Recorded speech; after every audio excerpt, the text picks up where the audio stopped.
말씀 함께 나누도록 하겠습니다. 주님의 말씀입니다.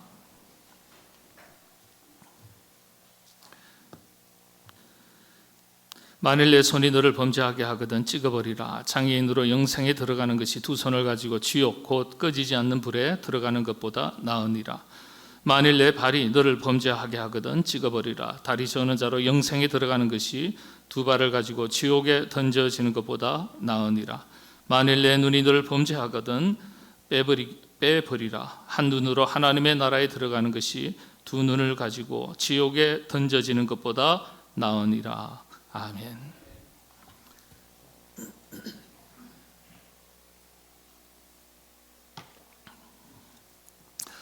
학이 시습지 불역코하라.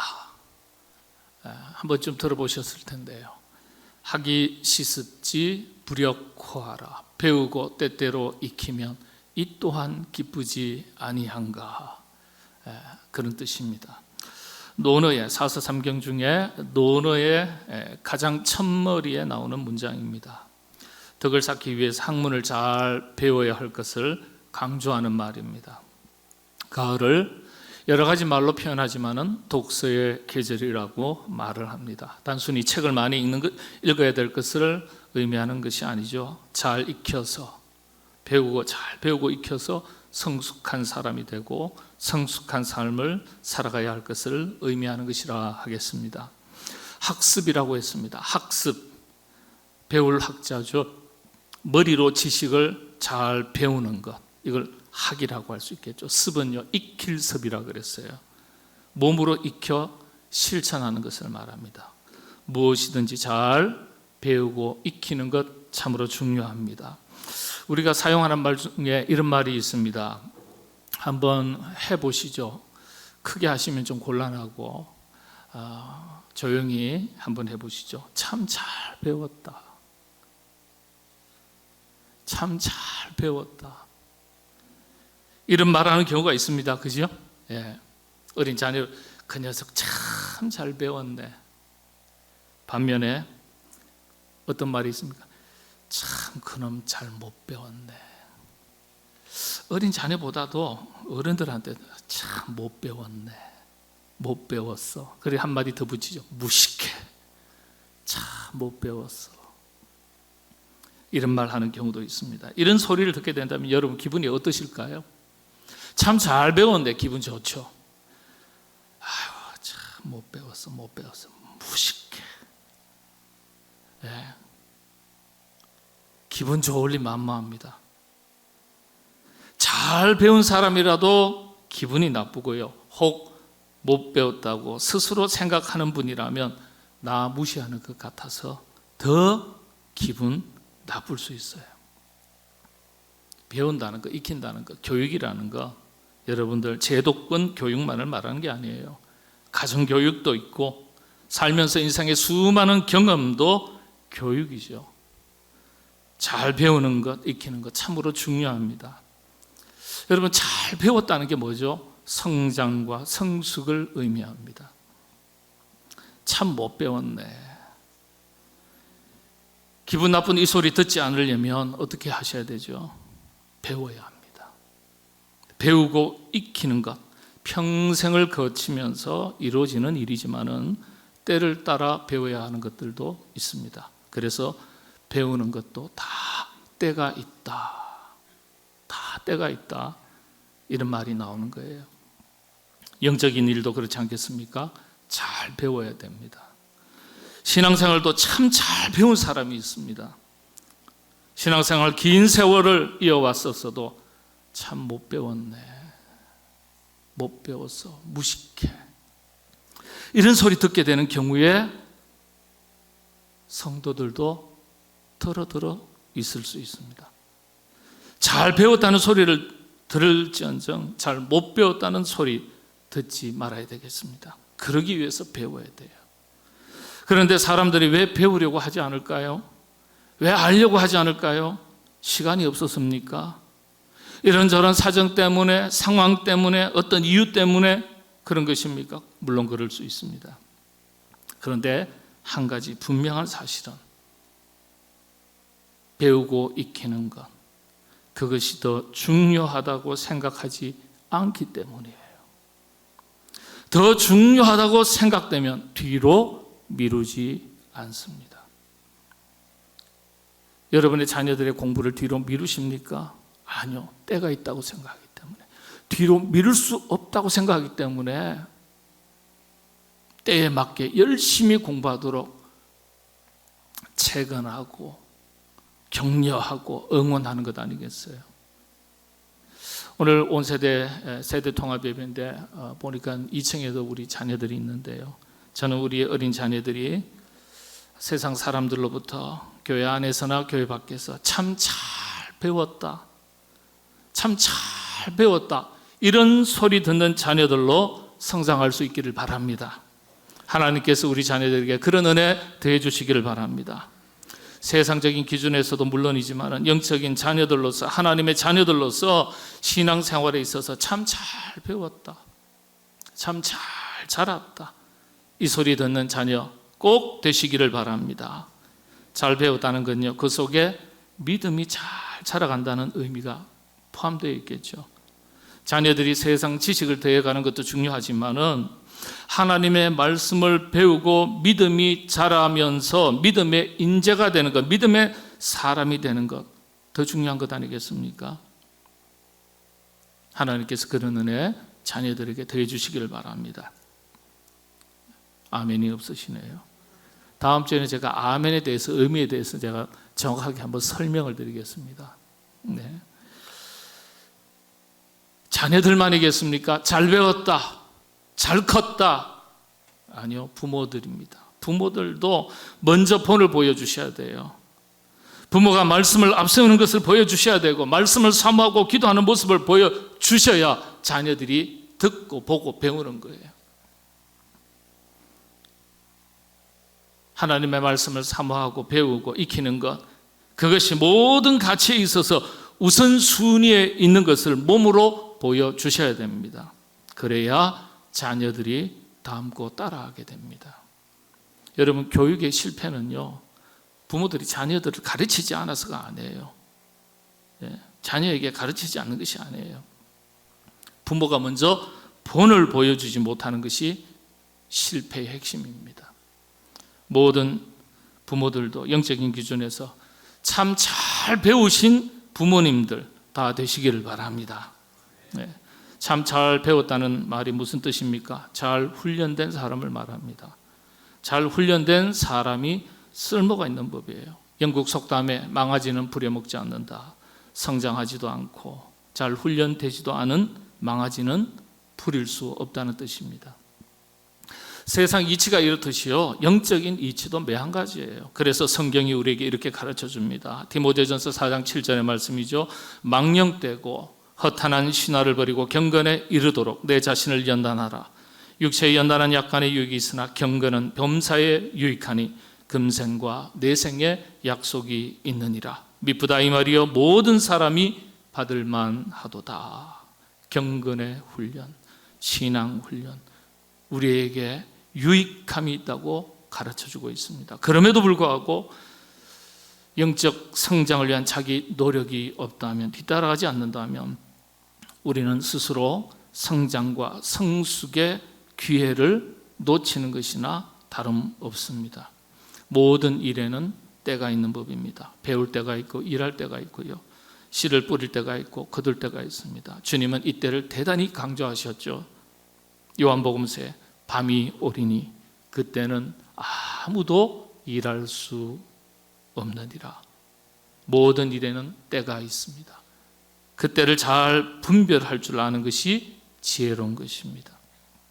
저와 여러분, 우리 모두 하나님 앞에서나 사람들 앞에서 참 잘 배웠다, 잘 훈련됐다, 잘 익었다, 성숙한 그리스도인이다, 이런 소리 들으시면서 쓰임받는 영적 훈련이 잘된 하나님의 사람들 다 되시기를 바랍니다. 특별히 피택자들 그렇습니다. 잘 훈련 받으셔야 돼요. 아유, 괜히 그냥 뽑았어. 괜히 좀 잘할 줄 알았더니 엉망이네. 아유, 그냥 취소할 수 있으면 지금이라도 취소했으면 좋겠어. 이게 아니라, 야, 처음에 뽑을 때는 그래 안 보이던데 뽑아놓고 보니까 생각보다 잘하네. 이 소리 들어야 되지 않겠어요? 예, 우리 피택자들 그런 소리 들으시는 분들 다 되시길 바랍니다. 신앙생활도 잘 배운 만큼 쓰임받고 역할을 잘 감당할 수 있습니다. 참 잘 배워야 되는데 배우는 내용에도 다 순서가 있습니다. 먼저 배워야 할 것과 나중 배워야 될 것이 있습니다. 영적인 질서는 우선순위가 분명해야 돼요. 자, 그렇다면 우리가 배워야 한다면 가장 먼저 배워야 할 것이 무엇이겠습니까? 오늘 본문에서 마가복음서 강해를 이어가는데요, 오늘 본문에서 우리는 신앙생활에 있어서 가장 중요한 것이 무엇인지를 알 수 있습니다. 곧 가장 먼저 배워야 할 것이 무엇인지에 대한 통찰력을 가질 수가 있습니다. 내용을 한번 보겠습니다. 제가 요약하겠습니다. 내 손이 너를 범죄하게 하거든 찍어버리라. 내 발이 너를 범죄하게 하거든 찍어버리라. 그렇죠? 내 눈이 너를 범죄하게 하거든 빼버리라. 극단적인 말씀을 하셨어요. 극단적인 말씀. 눈, 손, 발 찍어버리고 눈 빼버리라. 정말 찍어버리고 죄 짓거든 찍어버리고 눈을 빼버리라는 그런 말씀입니까? 여러분들, 우리가 죄를 범해서 손발을 찍어버리고 눈을 뽑아버려야 된다면 도대체 손발이 몇 개나 있어야 되고 눈이 몇 개나 있어야 되겠어요? 예? 어떤 의미죠? 그처럼 단호하게 죄를 멀리하라는 말씀이에요. 단호하게. 단 한 번이라도 찍어버리고 빼낼 수 없는 것이 손발이자 눈 아니겠습니까? 결코 그럴 수 없는 거예요. 그래서 그처럼 죄에 대해서 단호하게 자기 자신을 지키라는 말씀이에요. 이 말씀을 더 분명하게 한마디로 요약해 보겠습니다. 어떤 단어로 요약할 수 있겠어요? 한번 생각해 보시죠. 제가 철학 공부할 때요, 그런 훈련이 있었어요. 한 페이지짜리 글을 딱 주고 나서요, 최대한 요약을 하라 그래요. 아니면 핵심의 한 문장으로, 어떨 때는 핵심의 한 단어만 압축하라는 그런 훈련이 있어요. 예. 여러분들 방금 그 말씀 들어보면은 오늘 본문 말씀을 한 단어로 요약할 수 있습니다. 눈치 빠른 분은 금방 아시는데, 설교 제목이 그냥 정해지는 게 아니거든요. 거룩이라는 단어입니다. 주님께서 이 말씀을 제자들에게 하셨을 때는 제자들에게 무엇을 요구하신 거예요? 거룩을 요구하신 거예요. 배움의 훈련의 과정 중에 있었던 제자들에게 이걸 명령하신 거예요. 거룩하라. 거룩의 사람이 되라. 거룩함으로 자기 자신을 지키라. 이 말씀이에요. 주님을 따르는 제자들에게 요구되는 실천 윤리입니다. 우리에게도 마찬가지죠. 그런데 이 말씀은요, 주님께서 하신 말씀이면서 동시에 이미 구약 시대에 이스라엘 백성들에게 말씀하신 거예요. 하나님께서 이스라엘 민족을 자기 백성으로 삼으시고 나서 가장 먼저 이스라엘 백성들에게 요구하신 실천윤리, 그게 십계명인데, 십계명에 앞서서 하나님께서 압축하셔서 말씀하셨어요. 십계명을 한마디로 요약해 주셨어요. 무엇이라고 말씀하시면서 명령하셨어요? 레위기서 11장 45절입니다. 나는 너희의 하나님이 되려고 너희를 애굽 땅에서 인도하여 낸 여호와라. 내가 거룩하니 너희도 거룩해라. 하나님 자신이 어떤 하나님이신지 이스라엘 백성들에게 탁 설명하시고, 한마디로 요약해서 설명하시고, 내가 거룩하니 너희도 거룩해라. 딱 한마디를 해주신 거예요. 그리고 나서 나중에 십계명 펼쳐서 설명해 주신 거예요. 하나님께서 하나님 자신이 거룩한 것처럼 이스라엘 백성들에게도 거룩할 것을 말씀하셨어요. 그리고 거룩해지는 방법에 대해서 가르쳐 주셨습니다. 그래서 이스라엘 백성들이 하나님의 백성된 이후에 가장 먼저 배워야 될 게 거룩이에요. 거룩. 우리에게도 그대로 적용되는 거죠. 이 거룩에 대한 구체적인 실천 방법들을 가르쳐 주셨는데 바로 그게 레위기입니다. 이건 지금도 변함이 없어요. 우리가 신앙생활을 처음 시작할 때든지 신앙생활을 오랜 세월 해 오시던 중이든지 관계없이 하나님 앞에서 그리스도인으로 가장 먼저 배워야 될 기본 중에 기본이 거룩에 대한 훈련입니다. 거룩이라는 이 단어를 경건이라고 용어를 조금 바꿔서 설명할 수도 있겠고요. 이 경건, 거룩이라는 것 자체가 구별됨이라는 것, 이런 단어로도 바꿔서 설명할 수 있겠죠. 여러분, 축구 선수가 기본기 훈련을 축구 처음 배울 때 그때만 한다고 생각하시면 오산이에요. 그때만 기초를 배우고 그만두는 것 아니에요. 기본기에 대한 훈련은요, 모든 훈련에 앞서서 항상 반복적으로 합니다. 세계 유명한 축구 선수라 할지라도요, 우리 한국의 유명한 선수들도 있죠. 기본기 훈련은 매 운동장에서 훈련할 때마다 기본기 연습 계속 반복적으로 하고 그 다음에 그 시간 지나고 보낸 다음에 팀 전술 훈련에 들어가는 거예요. 신앙 훈련도 마찬가지입니다. 거룩에 대한 훈련은요, 한두 번 하고 마는 게 아니에요. 경건의 훈련은요, 평생을 거치면서 반복적으로 해야 될 훈련입니다. 이 훈련을 잘 배우고 익혀야 성숙한 제자, 성숙한 일꾼, 성숙한 하나님의 사람으로 살 수 있습니다. 자, 그러면은 거룩에 대한 훈련, 이게 어떤 뜻일까? 거룩이란 무엇일까? 예수님께서 본문에서 말씀하신 것은 우리 신체를 가지고 설명하신 말씀이죠. 손, 발, 눈. 사실은요, 손은 몸 중간에 있고요, 발은 우리 아래에 있고요, 눈은 우리의 중간에서 윗부분에 있어요. 그래서 머리끝부터 발끝이에요. 우리 신체 전부를 가리키는 말씀이에요. 우리가 전심전력을 다해서 배우고 익히는 온몸으로 훈련받아야 될 내용을 말씀하신 거예요. 한마디로 거룩에 대한 것인데, 제자들에게 거룩의 사람이 될 것을 요청하신 것인데, 자, 그렇다면 거룩이란 무엇인가? 다음 주부터는 제가요, 이 부분에 대한 내용을 조금 더 깊이 있게 살펴보도록 하겠습니다. 오늘은 전체적인 개론적인 의미예요. 우리 하나님께서 이스라엘 백성들에게 내가 거룩하니 너희도 거룩하라, 이렇게 말씀하셨죠. 그래서 거룩은 하나님을 닮는 것입니다. 하나님을 닮는 거예요. 그러면 여러분들, 무엇을 닮는 것일까요? 하나님은 우리를 하나님의 형상대로 만드셨어요. 그래서 우리가 하나님의 형상을 닮는 것이, 그리스도를 닮는 것이 거룩이에요. 근데 하나님의 형상을 닮는다, 우리가 이제 라틴어로는 이마고 데이라고 그러거든요. 이미지 오브 갓, 하나님의 이미지. 근데 우리 한글에서는 형상이라고 번역을 했지만 조금 더 부드럽게 피부에 와닿게 번역하려면 성품입니다. 성품. 하나님의 속성, 딱딱한 표현이죠. 신학적인 표현이에요.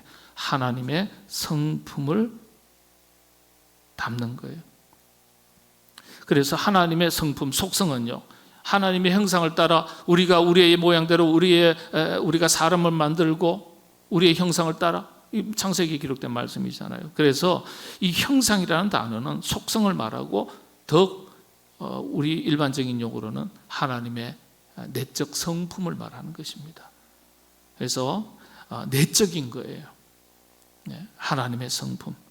이건 좀 하나님의 성품, 우리가 하나님에 대해서 조금 막연할 수 있으니까 신약에 예수 그리스도를 생각하시면 예수님의 성품, 예수님의 마음을 담는 것입니다. 그게 하나님을 담는 거예요. 근데 신약 성경에서 그리스도, 예수 그리스도 주님의 성품을 설명하는 아주 중요한 말씀이 있죠. 마태복음 5장입니다. 팔복이에요.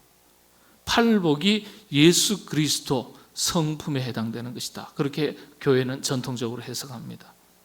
팔복이에요. 팔복이 그리스도인이 갖춰야 될 성품, 그리고 성숙한 인격에 해당하는 부분입니다. 이 내적인 거예요. 내적인 성품이 결국에는 그 쌓은 선에서 선한 것이 드러나고 그 쌓은 악에서 악한 것이 드러난다고 말씀하셨던 주님 말씀대로 우리의 내적인 이 성품과 인격이 그리스도를 닮아가면 외적으로 드러나는 것이겠죠. 외적인 열매, 그게 성령의 9가지 열매입니다. 팔복은 내적인 것, 그리스도의 성품을 담는, 인격을 담는 것이고, 그 성숙한 인격을 바탕으로 외적으로 드러나는 삶의 행위, 열매가 성령의 9가지 열매입니다. 그래서 여러분, 내적인 성품과 외적인 열매, 이 두 가지가 합쳐져서 거룩입니다. 경건한 삶이 되는 거예요.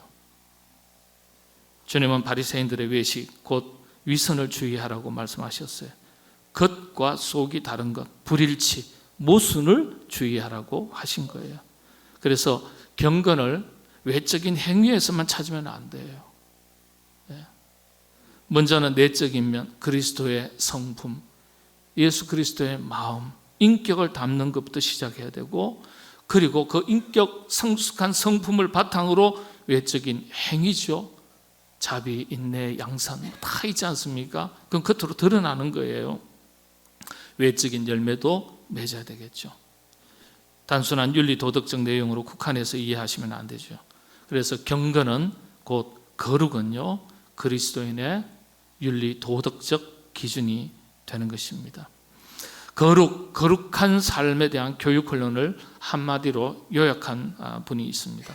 종교개혁자 켈빈은요, 구약에 내가 거룩하니 너희도 거룩하라, 이 말씀을 가장 잘 풀어 설명해 놓은 신학의 말씀을 가리켜 디모데후서 3장 16절에서 17절 말씀이라고 해석을 했습니다. 맞는 말이에요. 우리 함께 같이 봉독하겠습니다. 시작합니다. 모든 성경은 하나님의 감동으로 된 것으로 교훈과 책망과 바르게 함과 의로 교육하기에 유익하니 이는 하나님의 사람으로 온전하게 하며 모든 선한 일을 행할 능력을 갖추게 하려 함이라. 아멘. 토저 같은 목사님은 이 구절을 거룩의 사람 되라 이렇게 요약을 했어요. 한마디로 그렇게 요약을 한 거예요. 거룩의 사람. 종교개혁자 켈빈은 같은 말이죠. 거룩한 삶. 이 단어로 이 말씀을 요약했습니다. 바르게 되는 것, 온전하게 되는 것, 능력, 곧 승리의 삶을 사는 것의 핵심이 거룩의 사람인 것을 말합니다. 우리 모두 어두운 시대 잘 훈련된 용사로서 거룩의 사람이 되시기를 바랍니다. 거룩의 사람이 되실 때, 이야, 잘 배웠다. 하나님 앞에 그 소리 들을 수 있고, 교회 안에서도 그 소리 들을 수 있습니다. 각자 자기 신앙생활에 승리의 삶을 살아나가시는 거룩한 하나님의 사람 다 되시기를 바랍니다. 기도하겠습니다. 하나님, 저희들에게 거룩의 사람 되시기를 원하시는 바 귀한 말씀 함께 나누었습니다. 어두운 시대에 구별됨 없이 믿으면서도 세속의 지식과 가치를 앞세우고 거룩을 놓치고 경건의 모양만 가지고 내용은 없이 살아갈 때가 많은 저희들입니다. 저희들의 연약함을 주여 불쌍히 여겨 주시고 경건의 사람, 거룩의 사람이 되어서 이 어두운 시대 빛과 소금의 사명을 감당하고 힘있게 승리하며 살아갈 수 있는 저희 모두가 되게 하여 주옵소서. 하나님 앞에서 잘 훈련된 사람, 성숙한 사람, 참 잘 배웠다라고 교회 안에서나 교회 밖에서 믿음 생활 참 잘 배웠다고 그렇게 칭찬받는 우리 모두가 되게 하여 주시옵소서. 예수님의 이름으로 기도하옵나이다. 아멘.